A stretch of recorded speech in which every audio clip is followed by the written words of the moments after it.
Kaixo, bideo honetan ikusiko dugu applet baten zabalera edo altuera nola aldatu. Adibidez, EducaPlayko jarduera batean. Hau izango da jarduera hori, eta nahi dut imaginatu bere zabalera aratu gure dotela. Nola egiten dut hori? Joaten naz blogaren ediziora, eta hemen dauk nire sarrera. Orduan, emango diot editarreri. Orduan, appletaren zabalera aldatzeko, egin behar dutena da bere kodigoa hartu. Kodigoa daukagu hemen HTML-en. Klikatzen dut. Eta ikusten duzu hemen erdian, badagoela, hain erreza ez dan kodigo bat. Eta hemen topatu behar dugu zabaleraren balioa. Eta ikusten duzu hemen,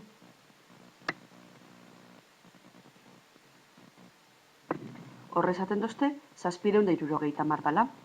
Nik hemen egin dezakedana da, hartu, eta txikitu, baldot ipini 500.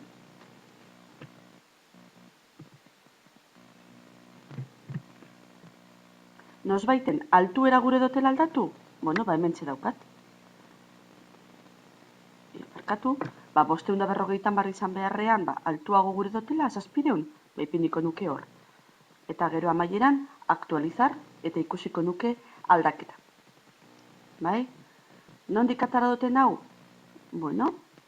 Mapa interaktibora joaten banaz EducaPlayra, hemen daukat jardueraren URL-a, eta hemen daukat insertar eta insertar iframe.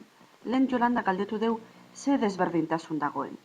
Eta nik ipini nizuen bideo tutorialean bakarrik insertar agertzen zen. Eta orain bi hauek daude. Lehen foroan ipini duten bezala, oindala hilabete gutxira arte flashekin bakarrik lan egiten zuen EducaPlayk.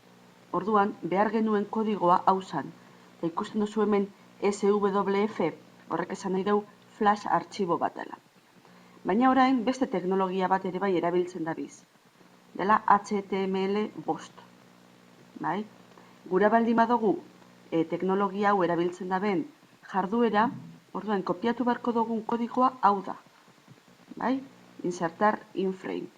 Baina, modu berdinean egingo litzateke.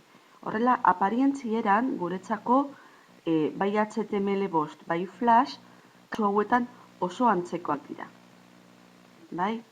Egia da lehen Jose Luisek komentatu dozkula foroan, Explorerren azkenengo bertsioak HTML5 hau ez dabela ondo onartzen. Flasha bai ordea. Eta Firefoxek biak onartzen ditu oso ondo. Orduan, edo zein nahi dozuena, edo bata, edo bestea. Aukeratu beharko dozue insertar edo insertar iframe. Kuadrilla. Hau da guztia. Gero arte.